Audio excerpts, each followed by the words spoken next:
Welcome back to Large Butter Popcorn. My name's Freya. This is Kalani. Hello.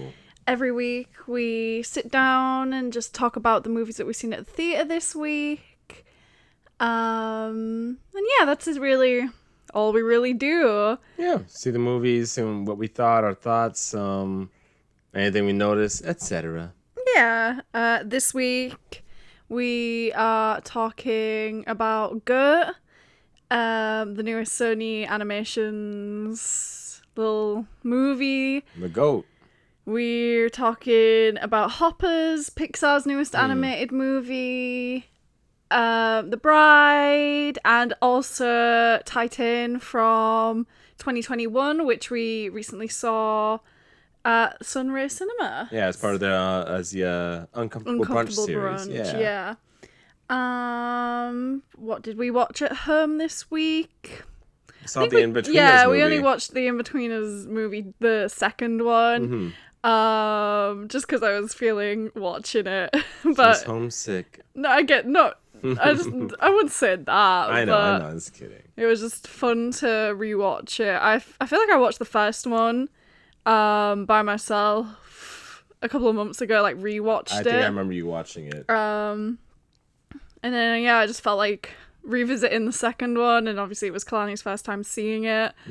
So yeah, it's funny.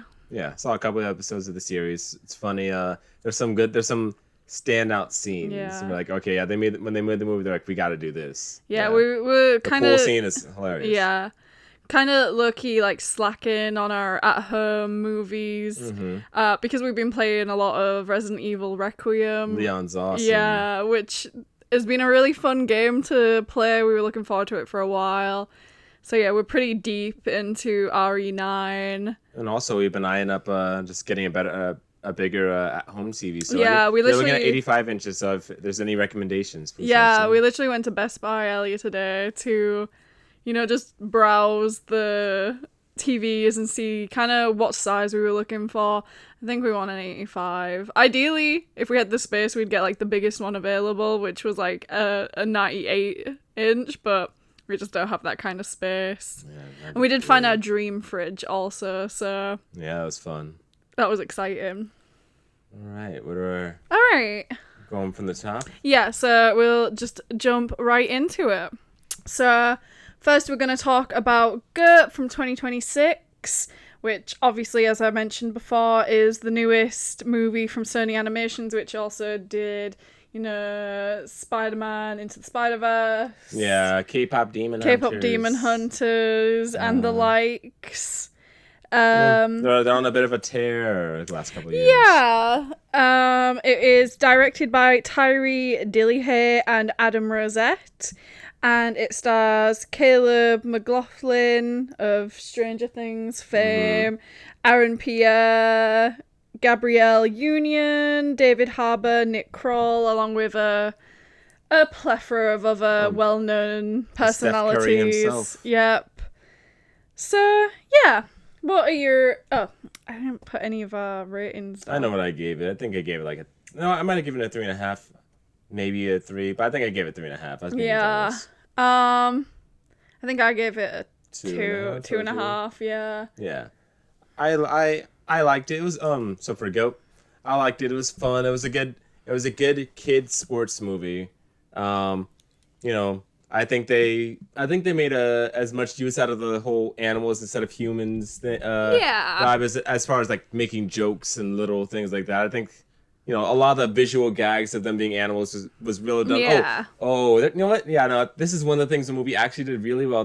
The main character Will acting like a goat, the whole ba thing. Then what's the panther goat's name? Jet. Her being a cat, they play into that. And then Moto is his name, the horse guy. No, Moto's the Maine. Yeah. Yeah, Maine. Him trotting around like a horse. A lot of the visual gags of the animals was good. Visual gags of the animals was funny. It's like something that Zootopia doesn't really do, where it's like they're animals, but they're not completely anthropomorphized, where like they're like they completely act like humans, you know, like standing up Yeah. on twos. It's like some of these animals still, you know, do animal stuff, which was like a cute little bit. I think you kind of highlight the main, maybe like, as an adult watching the movie, kind of failing this movie. In Zootopia, the different animals are, and the society is a clear analogy and analog to racism. Yeah. And it's very clear. It's very overt. And it's meant to mirror the real world. And goats, they kind of like. It kind of is, but like it's not. But like they're like, don't take it too serious. Yeah, it's like it like is, but at the same time, it's kind of like, oh, just ignore it. It's just a funny little basketball movie. Yeah, like Zootopia is very clear. It's like this is like the real world. Zootopia and in Goat, it's very much, oh man, it's messed up that other animals treat each other this way, huh? Instead of the clear, but. The movie's not like bad or anything. I don't think every movie has to address racism. I'm not saying Zootopia does it perfectly, but Zootopia does kind of try. And this movie, right? It puts on a little hat. Yeah, whereas like in Zootopia, especially the first Zootopia, it's like the difference between like prey and predator. Obviously, the second one explores more of like the species of animals, how there's like kind of like racism within that. Whereas like in Goat, it's kind of like everyone is. It's like divided by like how big they are. So like the whole thing is like smalls can't ball. Smalls can't ball. And then like repeat like several times throughout the movie, you know, the goat's like, oh no, I'm not a small, I'm a medium. It's just an interesting like distinguishment. I think I kind of feel like I got it. So in Goat, it's and I'm not saying the movie makers think this. I think in Goat they chose to say, okay, this is not the focal point of our movie. I get it. I think in Goat, it's almost like it's from the perspective of someone that thinks racism got solved in 2008 when we elected Obama. Yeah. Like, it's like, oh yeah, we fixed racism. It's not like, no worry to deal with it. Like, we already have the cohabitation. Everyone can already get a job and coexist. So like, racism solved.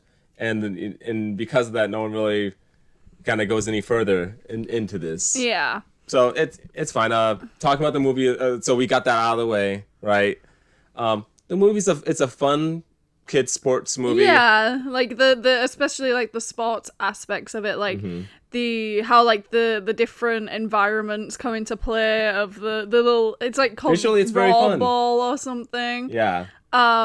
It's exciting. Like the action scenes are exciting to watch. Like when we saw this with my sister, and me and her, when the final little shot goes up, we're like, oh yeah, it's a good little sports movie. It's good. It's solid in that way. If you have kids, you want to take them to it. Yeah. It's not too much. Like, there's nothing to read. I feel like there's nothing to read too deeply into this movie. It's very visually, fun. Yeah, the visuals is kind of what really makes it good. Yeah, if it looked like the upcoming Pout fish. That one looks it would not rough. leave an impression at all. It just visually, Goat's really fun.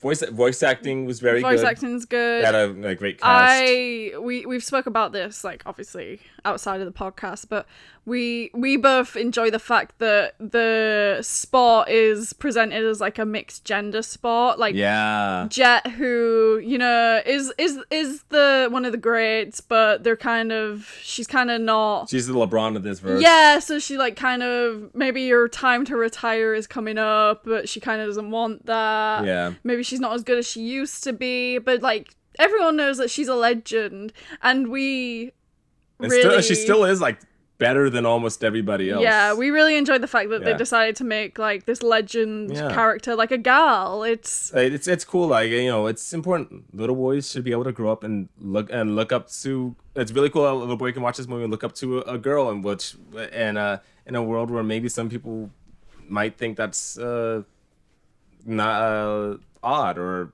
not normal. I think it's really cool this movie just accepts it as a fact. Yeah, no, that's like one of the biggest points that I enjoyed about the movie. The movie was like secretly woke too in a couple of different spots. Yeah, there was Yeah. some like little gay couples. And... Yeah, some of the characters now marry me Moto, one of the guys. So it was like this is a cute movie. It was really don't have cute. any. I don't have any like real complaints. Yeah, about the only reason I'm rating it like a 2.5 is because like that's fine. It's like really is a kids movie. Yeah. Like we enjoy a lot of animated movies, Mm-hmm. but like really there needs to be something outside of it just being an animated movie, and you know, something for like the adults to enjoy, something for, you know, something different, some kind of message. And this I didn't really feel like had too strong of a message. And also I'm not. You changed the whole game. Also, I'm not a basketball fan. I'm not a fan of many sports, if any. I think this is just a solid sports movie. Pretty similar to F1. Maybe I probably like F1 a little. I probably like F1 a little bit more than this one, but it's a very serviceable sports movie. It's a fun sports movie. Like that's the way I feel about it. It hit the marks it needs to do on a kids movie. It hit the marks it needs to do on a animated movie. Hit the marks it needs to do on a sports movie, but didn't exactly excel at many of them at everything.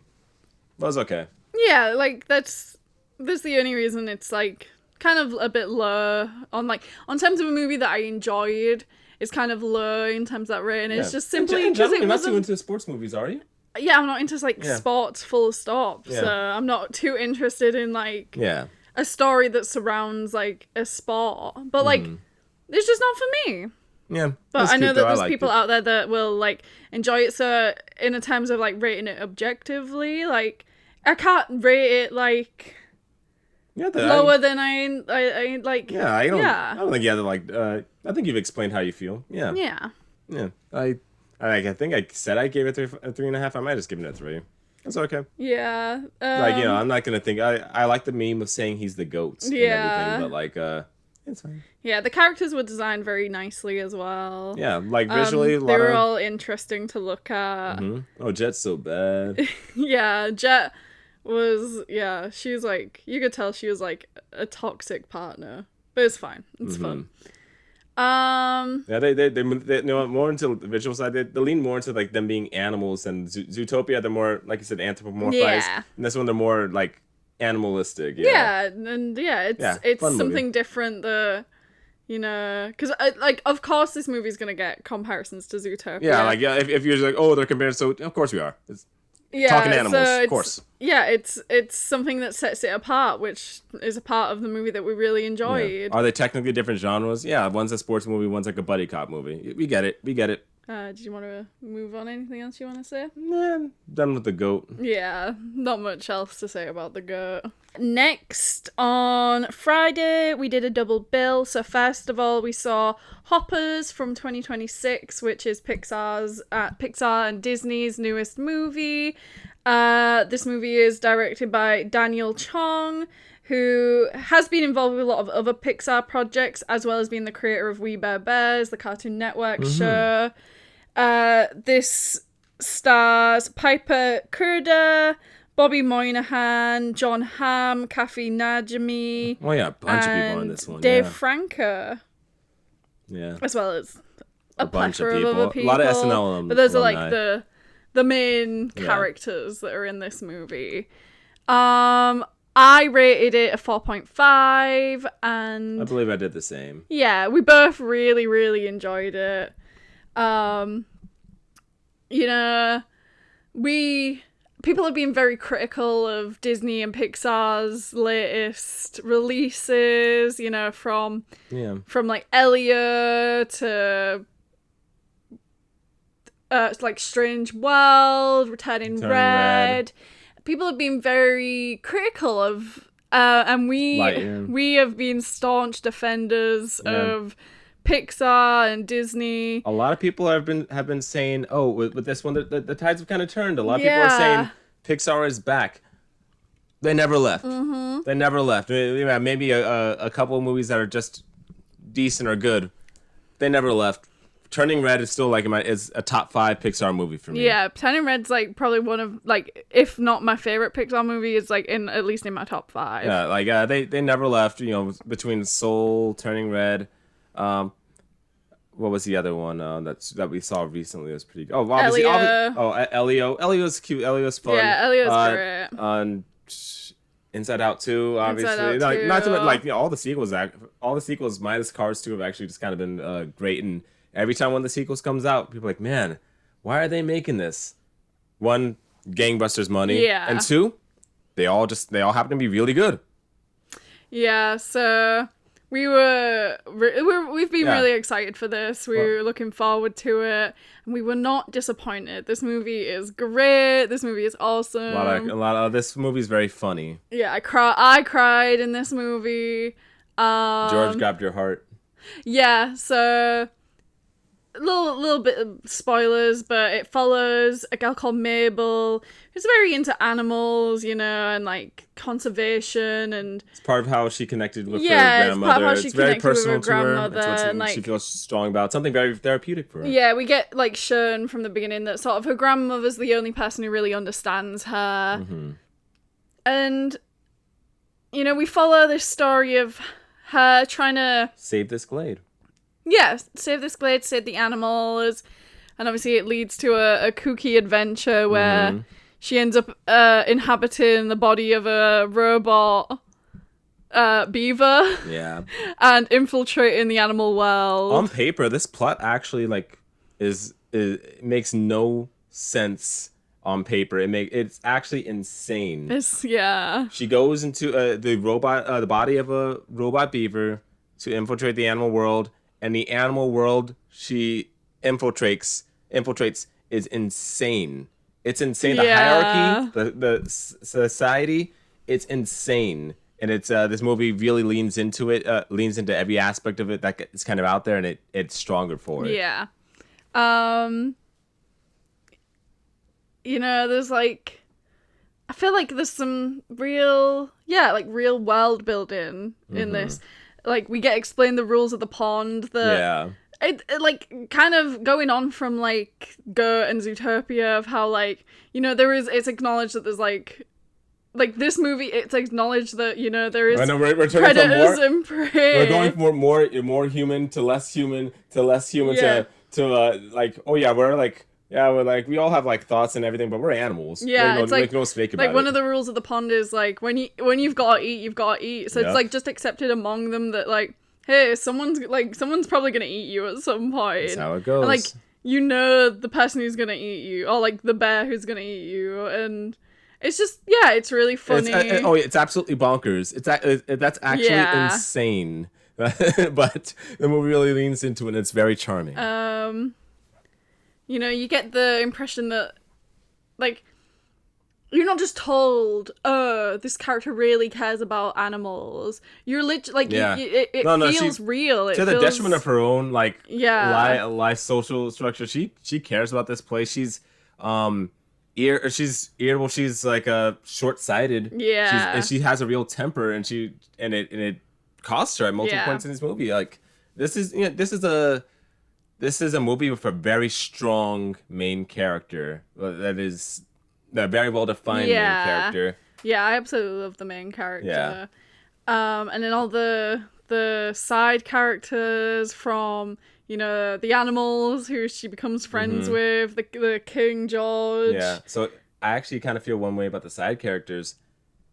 The human side characters, aside from Jerry, I think are all a little underdeveloped. Really? I don't know. I think I feel like I don't have a good handle on a lot of the side characters aside from Jerry, like the main mad scientist lady. I kind of feel like, she's just like, I'm a mad scientist. Yeah, I made this. Yeah. Yeah, actually, no, I could agree with that. Which is like fine. I only you only have so much time to develop each character. But I was gonna say, if there's any like strong weak point in this movie, I think it's that some of the side characters are a little, some especially the human side characters, are a little underdeveloped. Like, the lab assistant, that's the guy.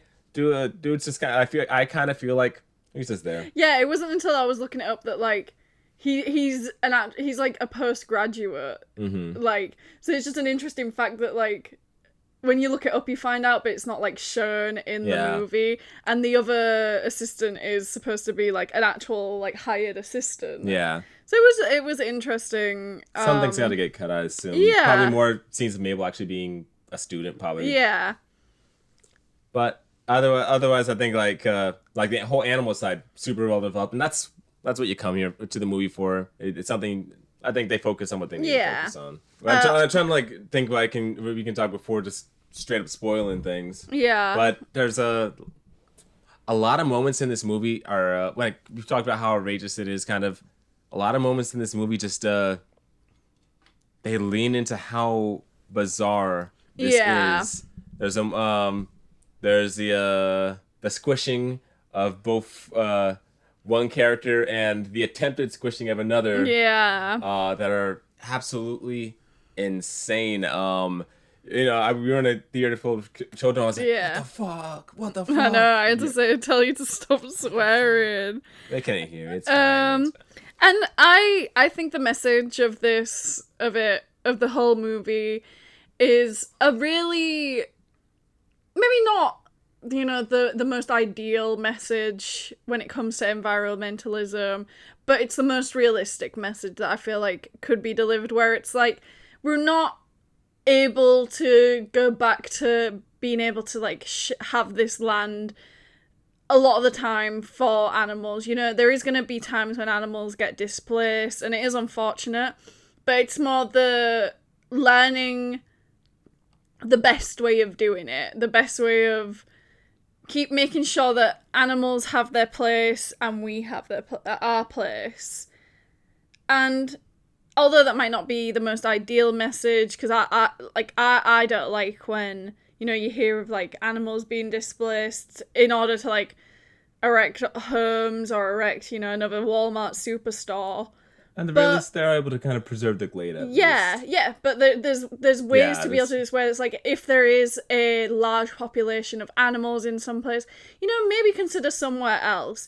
Or, don't put in these measures to drive them out so that you're able to erect your, again, Walmart superstore. Yeah. It's a case of just figuring out how we can all live together. And like I'm saying, it's not the most ideal message, but it's the most realistic. I think this movie actually does its job as a kids movie in a way that Goat absolutely is just cute about. This movie, I think, it gives a as a children's movie, as like an educational kind of moral tool. This movie arms children with the knowledge and gives a real actionable item as to what can you really do as an individual.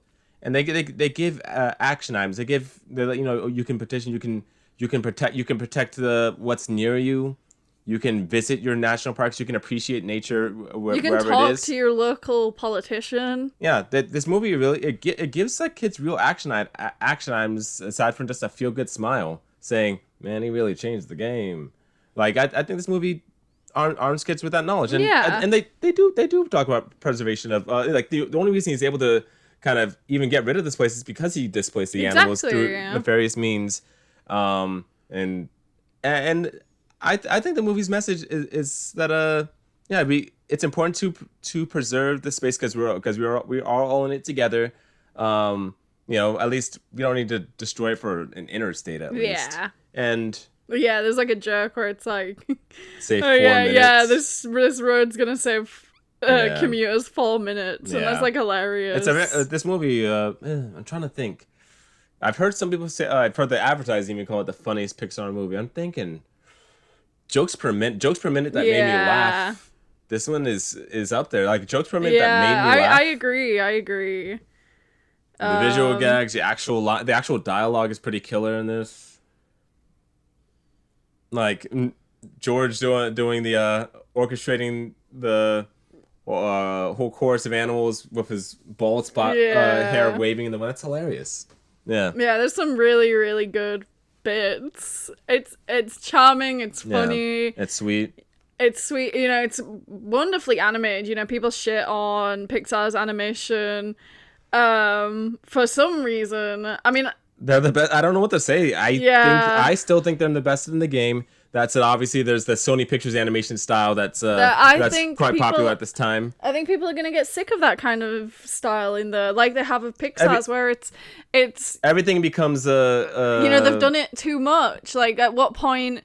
At some point, you start being people are eventually going to be stopped being surprised. by that after style. K-pop Demon Hunters 2 and the next Spider-Verse and freaking Goat 2, what point are then people gonna be like, oh? They're kind of just doing the same thing over and over again. I'll which actually... is a thing where I'm like, I'm not saying I would get sick of it because I wouldn't, but like at some point they probably will. I'll push back to because we've talked about this in private and we've agreed. I'll push back on myself on one thing. For the next Spider-Verse, I think those Spider-Verse guys are pushing the bounds. The people are pushing the bounds of what they can do. The things they did in Spider-Verse 1 are different than the things they tried in Spider-Verse 2. No, I have agree. no doubt they'll do the same with Spider-Verse 3 and how they present things visually. Yeah, no. I do think people like, Arcane, K-pop Demon Hunters, Goats, they're all emulating Spider-Verse in this way, but they're not pushing it forward in the same way. Even like the new Shrek, they like did that teaser, and that's in a slightly different style, a more sort of stylized. It's like similar to the Puss in Boots movie that they did, but for some reason everyone hated it. Everyone was like, ew, this looks so bad. It's like Puss in Boots was great. Give him some grace. Didn't you guys just say about loving Puss in Boots, which Puss in Boots is incredible? Yeah, no, actually, aside from like Spider-Verse, as far as non-Disney animations, like Puss in Boots 2 is actually like great. I forgot about like, it. why are we acting as if? Yeah, I mean, I understand people feel nostalgic for Shrek, but Shrek is a character is like a historically kind of ugly looking movie. That's part of its charm. Part of its charm is how it's like a raunchy looking kids animation. I just think that we're being too critical. Like not me and you. Not that we. I'm talking about we as the greater public of movie enjoyers. I think that people are too overly critical about animation. Yeah. If there's one critique that we should be like talking about is that there needs to be a revival of 2D hand-drawn Western animation. They have that obviously that Gato movie from coming from Disney's next year is supposed to be a 2D animation. Really? Yeah. Okay, fun. Yeah, like sorry to interrupt. not I mean Disney's doing it, but yeah. I would love to see a renaissance of 2D animation. I can't say like we need more 2D animation full stop. Well, we do need more 2D animation. But obviously the majority of 2D animation, hand-drawn animation that we're getting is coming from Japan. And it's stunning. Yeah. Like Chainsaw Man is stunning. Season 3 of JJK is stunning. Arca was stunning. Yeah. And no, so and I hate to bring up Spider-Verse again, but I think Spider-Verse does a good job of trying to emulate that 2D style in a meaningful way. Aside from it, that doesn't feel lazy. But it's not 2D. And I know. I was saying. Yeah, I feel like I know, but I'm meaning like hand-drawn. I know. 2D animation. I know. And we need. I feel like if there's any critique to be made about, especially Western animation at the minute, it's definitely that there needs to be a revival of 2D animation. But we'll see. It's probably more time efficient and cost efficient for it to just be made in these engines. And bringing it back to Sony Pictures animation, people tend to get tired of a style sometimes. So I think it'll just take the right visual storytelling for someone to present 2D in a new way that kind of reinvigorates viewers. And we'll see if Disney's able to do it the same way. A lot of people tired of Pixar, tired of Disney. Sony Pictures animation showed something a little different. People got a little reinvigorated. I think we'll probably see the same thing for because people thought 3D animation we hit its peak on the way that it's able to be portrayed, but it's clear that people are more creative than that, and so I think we'll see that again soon enough.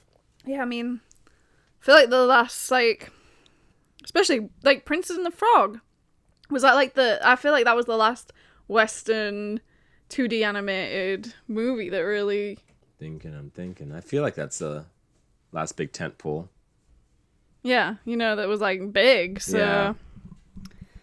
Yeah, we'll see. Hopper's brilliant. Yeah, that's it's all we great. really gotta say. Is like, please Yeah. go see it. Yeah, we actually Not that, went like, not to yeah. spoil too much. Yeah, it was great. Not that Disney are like need people to go see it, but I know it's gonna do well. Support originals, like, you know, Yeah, if you support can't, original stories. idea, ideas, and yeah, I think, you know, this will really like hit for a lot of people. Yeah, I feel pretty comfortable recommending it to most people I know. Yeah. Next, we are going to talk about The Bride from 2026, which is The Bride, which is directed and written by Maggie Gyllenhaal. It stars Jessie Buckley, Christian Bale, Peter Sarsgaard, Annette Bening. I don't know why that was so hard for me to say at first.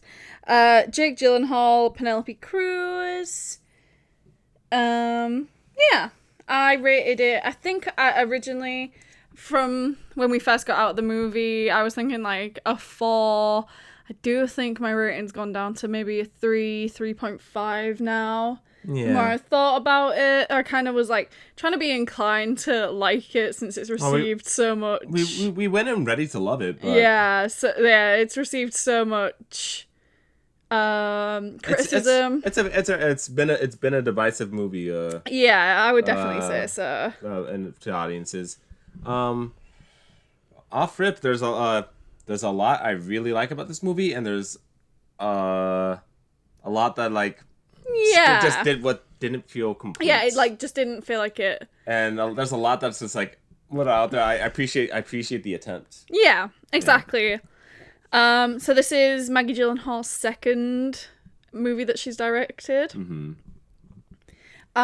Originally this was supposed to be a Netflix production, but ultimately they parted ways because Maggie Gyllenhaal wanted to film in New York City, and apparently Netflix wanted to film in New Jersey because it would be cheaper. Yeah. So they parted ways from that. Bang.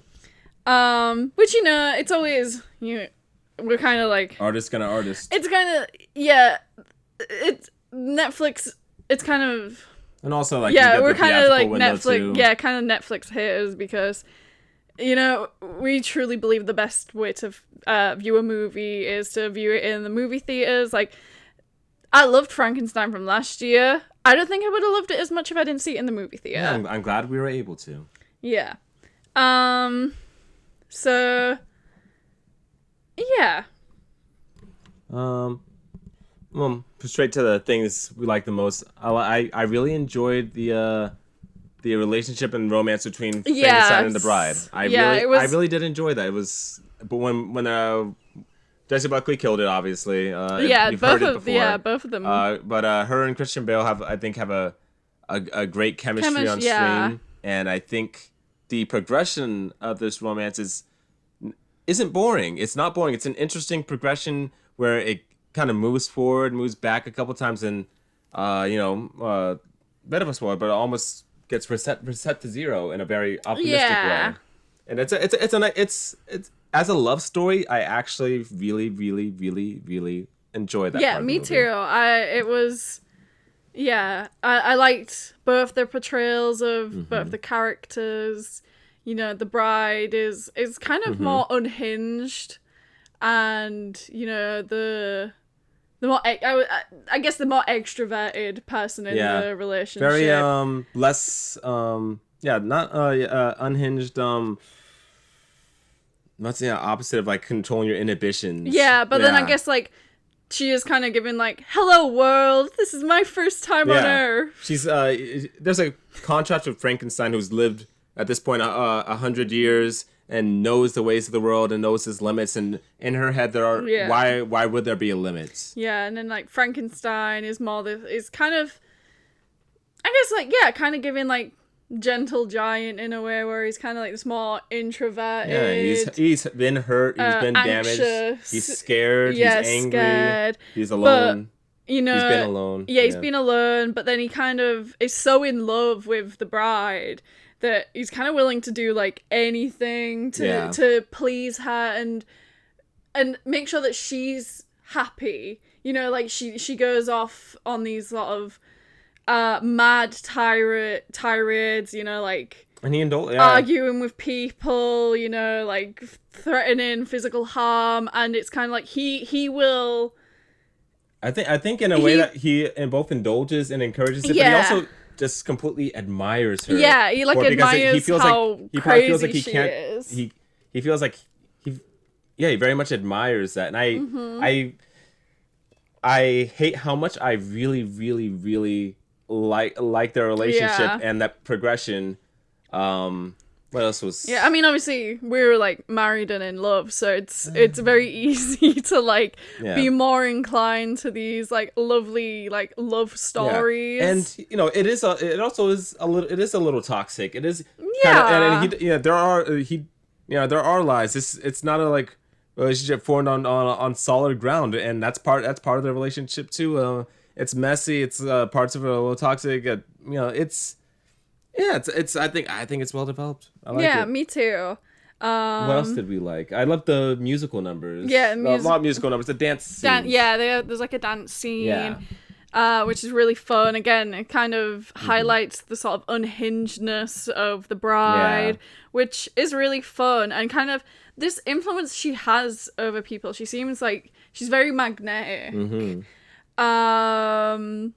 I liked the inclusion of, cinema itself within the movie. Love that. The way he calms himself down. Yeah, the Frankenstein, his whole thing is like he has like panic attacks like throughout the movie, and his whole thing is like when he's feeling this anxiety and this like kind of being trapped or his escape is to go to the movies, and he has like a specific actor that he's admires so much because this actor who's played by Jake Gyllenhaal, his story is that he suffered, was it from polio? Yeah, so one of his feet are bigger, yeah, his lungs so, are bigger than the other. So it's kind of like Frankenstein sees himself in this actor, because this actor's a bit different. This actor has something that's, a disfigurement. A disfigurement, like something that's similar to them both. So he sees himself in this Projects actor. himself onto there.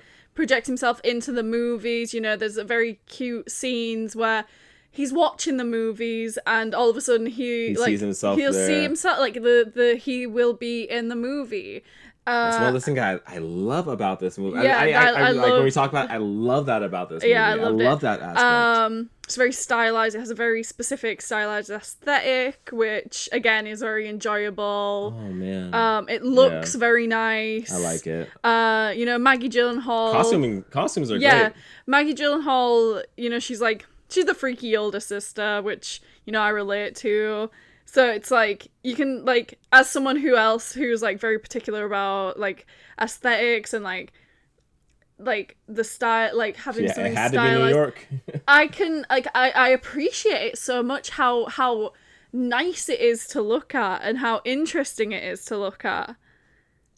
You know what? And, I really enjoy the visual side of this movie, too. The jumps from black to white to color, just the general kind of palette of the movie. Yeah, like one of the things I love about it, like I love, the bride. I love her hair, like how, it looks like she's had an electric shock. Yeah. One side of it's like it's curly and backcombed. So it looks like one side of it's like the volume is like up here. So like clearly not like something like you'd imagine like someone would want for their lead-in lady to look. But it works so well and it looks so interesting. Yeah. And the lipstick to me, it just looks kind of sick. It looks sick. Another thing is like her outfit throughout It's good. She's got like this orange, sort of burnt orangey dress, silky dress looks on. Great. And it has like buttons that go across here, which is awesome. And then she has blue, like turquoise tights underneath, which eventually get all ripped and still look sick. And then like kind of similar color to the dress, shoes, like little boots on. So it's like when you're watching the scenes where she's in and you get this little pop of color from the tights, it just looks amazing. Yeah. Visually I was really down with this movie. Yeah. And kind of almost kind of working a little backwards, the bride almost has this ability to kind of connect and link with people when she's kind of at the I don't want to say height of her mania, but like emotional heights. Yeah. And we see that in that dance number where everyone's dancing, but we also see it, and this is what I kind of realized this near the end where it's her and Frankie projected onto the screen, and I love that as a kind of a framing device where, kind of at that peak of their kind of their love story, we're seeing this thing where other people are able to see them on screen and connecting with this, and it's part of Frankie's kind of framing device too, and it's like these two are linked. These two are like it's such a great visual way to show these two love each other. Like and right before them when he thinks she's like, I have to leave you. This is it, and he's like, I think I'm gonna die. I don't think I'm gonna live with a heart attack. She knows what he needs. They know each other. They know each other very well. Yeah, and like at the end of the day, it's like it is romantic because it's like there's no one else in the world. Yes, they're like specifically made for each other. You know. Yeah, and even if, it's very romantic. It is. And they address the idea of like she didn't ask to be brought back. Yeah. She didn't ask for this, but sometimes things just end up the way they do. The things where maybe we were more mixed about. Yeah. So first of all, there's the very audacious choice to have Mary Shelley as both narrator, character, and alter ego of the main character. Very audacious. Very interesting. It's an interesting choice. So yeah, they like Jessie Buckley also plays this like inner voice, sort of even second personality of the bride. That is Mary Shelley herself. Mary Shelley herself, yeah, who wrote Frankenstein. And although it's an interesting choice, and like we're both, I'm very receptive to. I'm down with it. Parts of it I liked. Yeah, parts of it I liked. Yeah, it's a really interesting framing device. Parts of it are good. Parts of it work less well than others. And obviously, it's like even though this is an interesting framing device, it's Jessie Buckley's performance doing switching backwards and forwards from these two different characters that a pleasure to listen to are inside of her. Like she's like it's a good performance. Yeah, no, I love the way she kind of delivers the switches and accents. I really enjoyed it, and some people might think it's a little hammy, and it is hammy, but I like it. Yeah, it kind of reminded me of the recent Absolute Martian Manhunter comic. How in the panels you have the man like talking like a normal human, but then you've got like the Martian who's like spouting these like random words. Yes, and it's like it's related. It's at first glance it's gibberish, but it is relevant. I think it's one of those ones where parts of this I may if we ever do a rewatch of this, I think you'll be able to see the vision a bit more because it's coming from the perspective of the narrator, the person writing the story. So maybe it's kind of leading into what the current themes are, or what I think it's one of those ones that I may grow on me more upon a rewatch, but it's first watch it feels like a mixed bag. Where I like the idea of I like the kind of visual aesthetic. I like the way it sounds. I'm not sure if it made the movie stronger, if it made the movie's narrative stronger. Yeah. Anything else you kind of feel mixed about? I think I feel mixed about, I guess, the mob plot line. Yeah. Is the whole mob plot line just feels like this movie wanted to do a lot, and it seems like there wasn't enough room to do everything. And the whole like the whole like detective kind of search. Yeah, it felt like it was sucking the life out of the movie a little bit. Yeah. The detective search, I feel mixed on that, where I get it for the tension and kind of an outsider perspective on them, because it's, when they're together, it's very insular. We get a little bit of an outsider's perspective. But it's not the strong, like, this movie has a clear strength and everything else kind of looks weak compared to it. Yeah. All right, do we want to get to things we don't like? Yeah, sure. Yeah. I guess kind of societal uprising Yeah. part of the movie feels particularly it feels like the absolute weakest part of the movie because I feel like the parts of the movie with it could absolutely be cut out and change nothing. Yeah. And the execution of it in one particular scene is very 2011 Tumblr-ish. Yeah, kind of giving, we're the daughters of the witches you didn't burn. It's it's pretty corny. I liked I appreciate the message and I understand its connection to the rest of the themes of the movie, but I think this on that particular note it feels absolutely tacked on. It feels I actually feel like the midpoint of the movie you could have removed that from the movie entirely. Yeah, it just kind of doesn't. Not that it doesn't fit within the movie because it does. It just isn't executed very well, and like Kalani was saying, it is giving like you said 2012 yeah. Tumblr post of we're the daughters of the witches you couldn't burn, like very sort of surface level feminist uprising. Maybe it's like we could theorize about how to make this part of the movie stronger in a thousand different ways because it is connected. It is like it just feels as though I feel like it shouldn't have been in there at all, or it should have been pushed harder. Yeah. It's kind of feels like it was just thrown in there. It kind of doesn't get spoken about much. It gets talked about by the detectives in the way of there's been a gang of women who are doffing the makeup of the bride and they're killing men, and this is the bride's message they're listening, and then that's kind of it. You get a few scenes of like the women going crazy, holding guns in their hands, but it kind of just feels like it's thrown in there. It kind of doesn't feel like it's really pushed. Like it should have just like I say, it should have either not been in the movie or it should have been pushed harder and been a more of a major plot point in the movie. Yeah, and we talked about the romance being the strongest a strong part of the movie, but also the bride's own independence as a character and how she kind of comes into that is something the movie does equally well. Yeah, and kind of tying into this kind of social movement aspect of it. I don't think the movie needed it. I think the movie could have chosen to be completely selfish.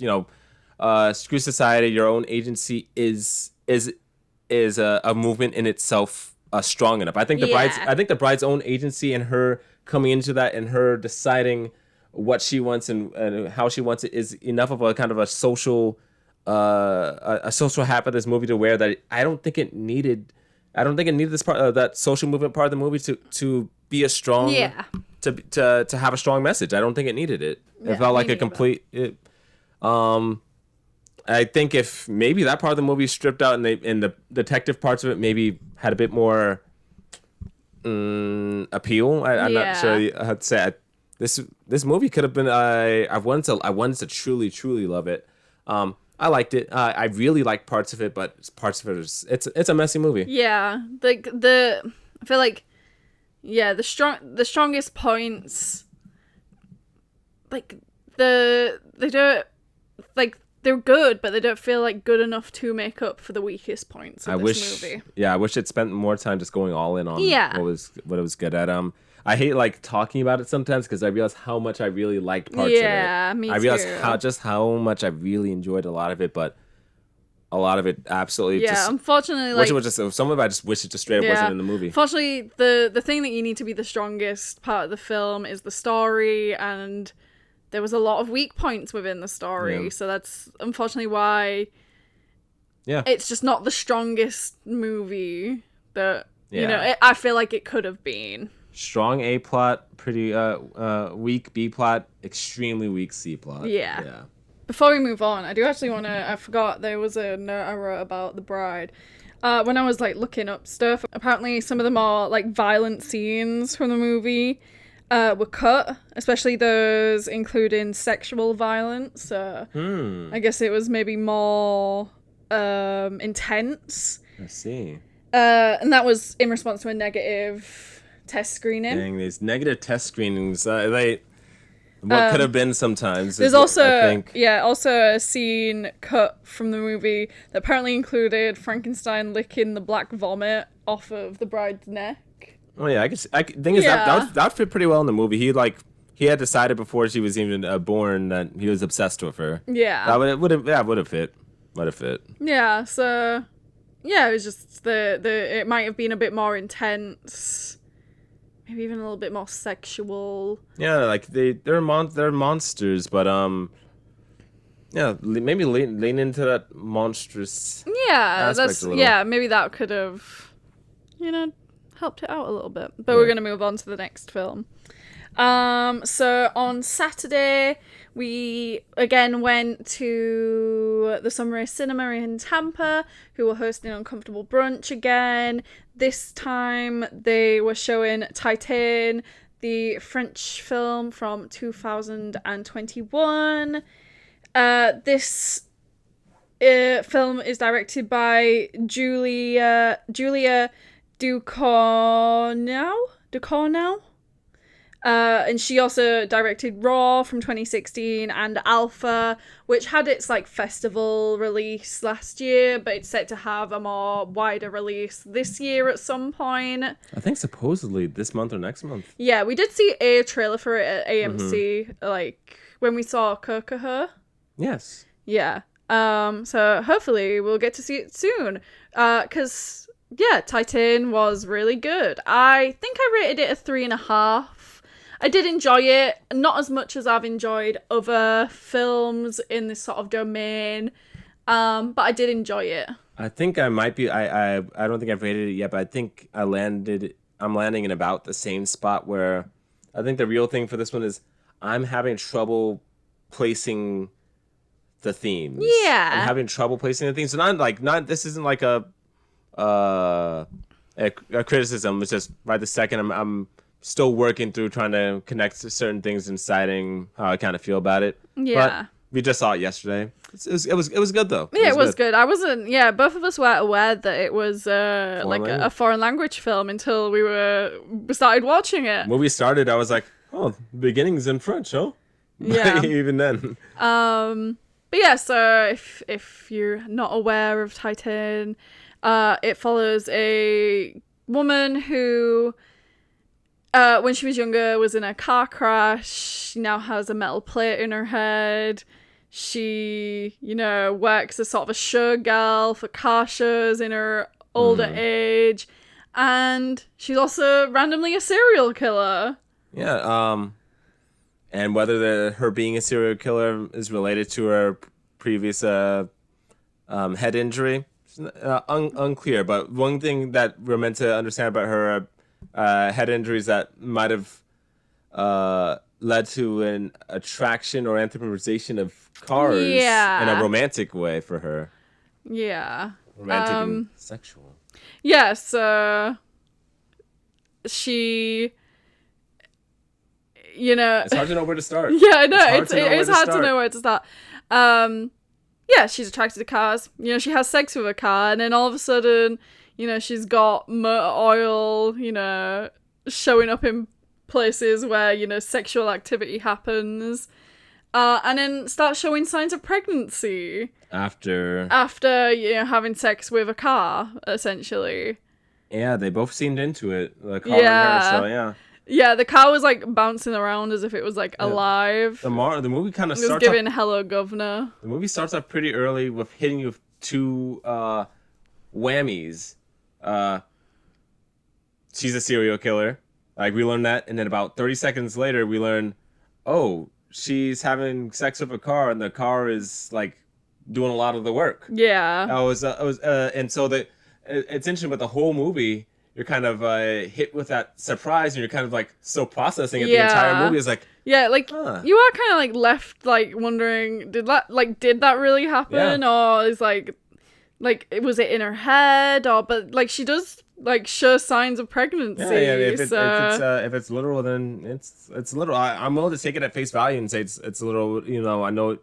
Like I said, one of those movies. I only sat on it for a bit. I'm having trouble. I'm having a little trouble placing the themes. I can see the you know, not to say we can't find any of the themes. You know, there's this clear family drama, kind of this bizarre family drama moment. But I'm getting ahead of myself. yeah, that's what I was gonna say. Is like, while it's kind of like supposed to be a quite a disturbing movie, you know, it includes like body horror and like you know, like on-screen deaths of her killing people. It's also at the same time kind of like a found family kind of flick. A very very dark found family. Yeah, where you know, she at some point has to run away from her life and has to find a way of, you know, staying hidden, because obviously she's a serial killer, so the police are looking for her. And she manages to disguise herself and sort of turn into this male character that has been missing for many years, and poses as the main guy's lost son. Yeah. And so it's kind of this tension when she first poses as this man's son and lives under his roof. Of is she gonna be caught? Will he know how long can she keep this up while fully pregnant? And we start to see this like relationship between them grow. I don't want to immediately say relationship with regards to romance. I don't think at any point really there's like romance between them. But there's a connection. They learn to kind of care about each other. They learn to care about each other. I feel like the one scene where like it feels like maybe she has romantic feelings towards the dad is, you know, at the end when she's literally giving birth to this half human baby, and it feels as though she maybe falls back onto habits that she knows of, and that's like maybe I feel like maybe in that moment it might have been out of a desire for you know, this survival, self-preservation. That's and he kind of lets you know, it's like you don't need to do this. I'm here.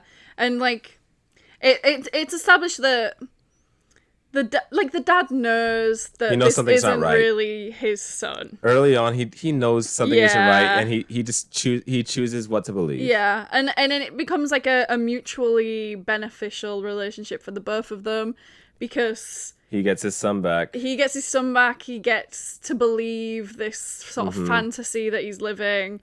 And she gets a home. She gets someone who's taking care of her. She gets somewhere to hide.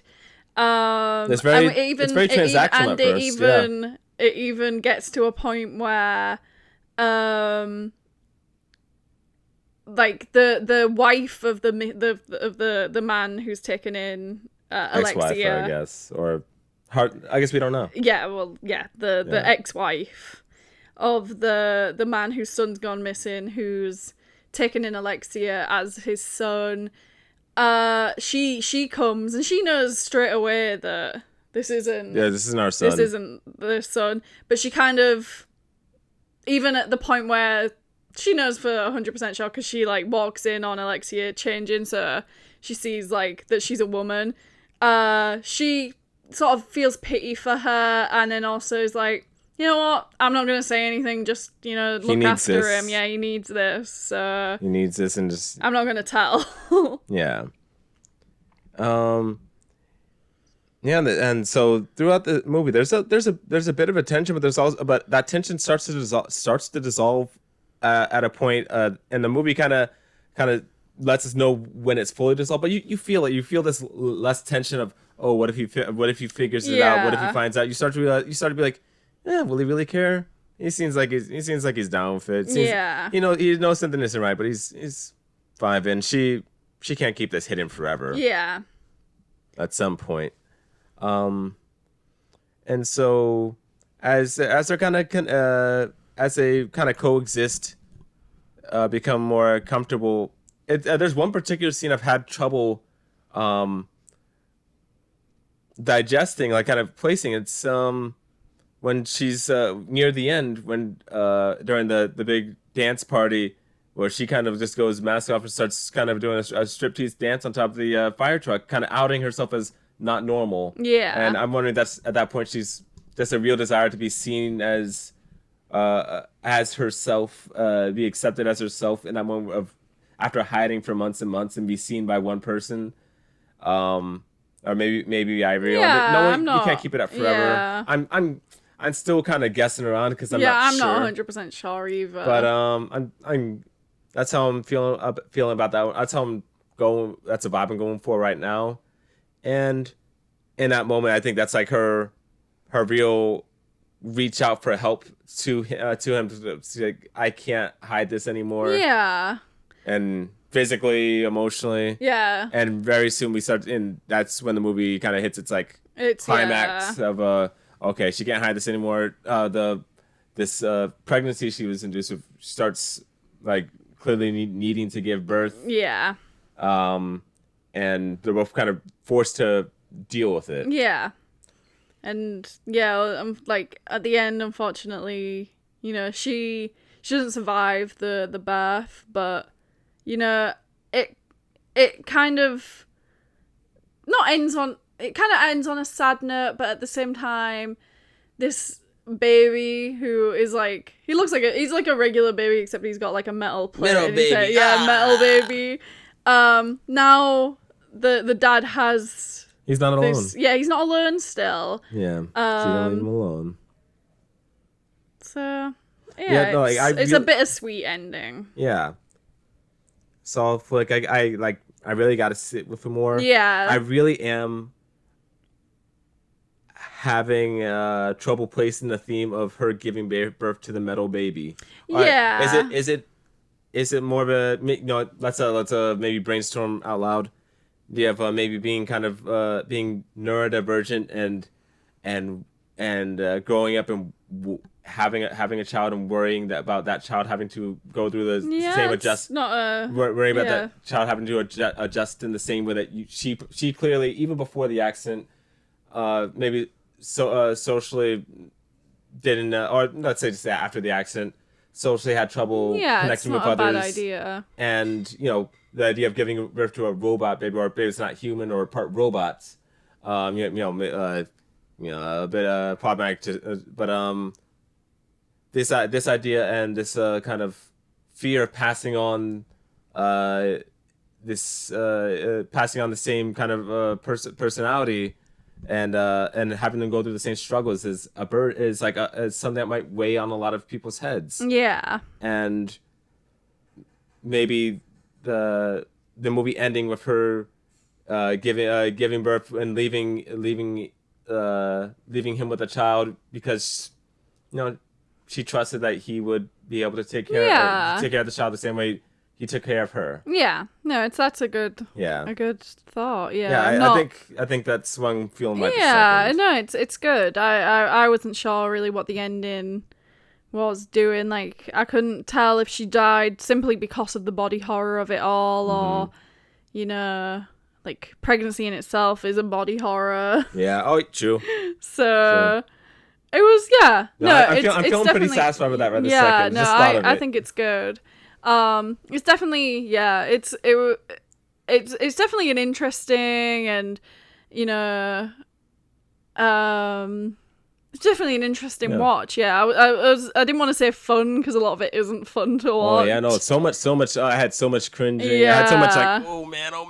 But it's definitely interesting, and it's definitely something that, although we need to sit on, it's something that we're going to be thinking about for a while. Yeah.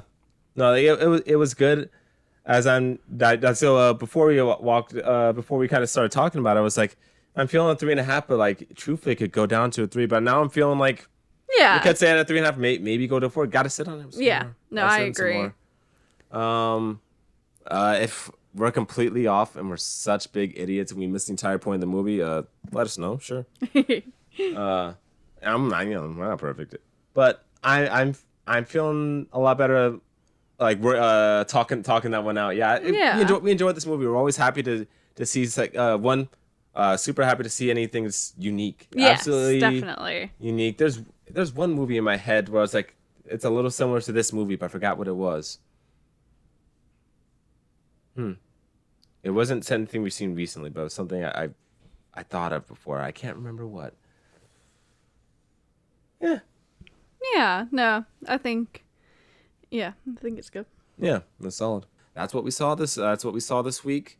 Let's try something a little different. How would you rank the movies we've seen this week from bottom to top? Hopper's number 1. Titane 2.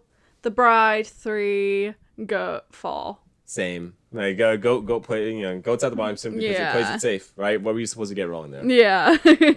Yeah, and I think the rest of our opinions pretty clear there. So at the bottom, Goat. Next, Bride. Second, Titane. Number 1, Hoppers. Yeah. Yeah. So what's on the docket for this next week? We're a bit busy this week. I'm starting a new job, so fun times. But the movies, I guess, we'd like to see. I guess there's or once it's coming up, there's Undertone. Yes. There's Slanted. I am accepting that we probably won't see this, but Uma Musume Pretty Derby. Yeah, we've been talking about seeing it for the last couple of weeks. Then we have a showing of a showing of Kiki's Delivery Service in IMAX at AMC.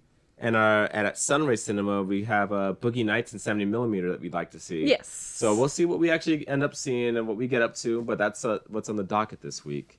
Yeah. So thank you for watching. Let us know if you saw any of the movies that we talked about this week, and let us know your opinions of them. Let us know any movies that are upcoming that you think we should definitely check out and that you're excited for. Please like and subscribe if you enjoyed this. We are Large Buttered Popcorn. That is the movies that we saw this week. Thank you for watching. Thank you.